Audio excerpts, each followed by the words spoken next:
বুঝেছি কেন তুমি চুপ করে আছো।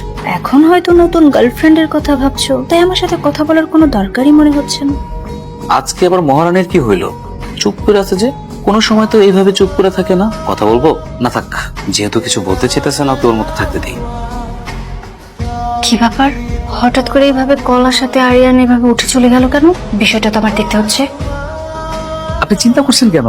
আপনাদের সকল দায়িত্ব আমার, শুধু আমার একটা জায়গায় ভয়। আমাকে শুধু এইটুকু ইনশিওর করবেন যাতে কেউ না জানে। কোনো চিন্তা করবেন না, আমাদের প্ল্যানটা সাকসেসফুল হবে। আরিয়ান আমাকে রেখে আবার বিয়ের করার প্ল্যান করছে। ও কি ভাবতেছে? কি ব্যাপার, তুমি এখানে? আমি যে ওর সব প্ল্যান বুঝতে পেরেছি, এটা এখন ওকে বুঝতে দিলে হবে। চুপচাপ কেন? কিছু বলতেছ না যে? তেমন কিছু না, তুমি করে রুম থেকে না খেয়ে চলে এলে তো। খুবই মজা হবে। আচ্ছা, আমি রাখতেছি।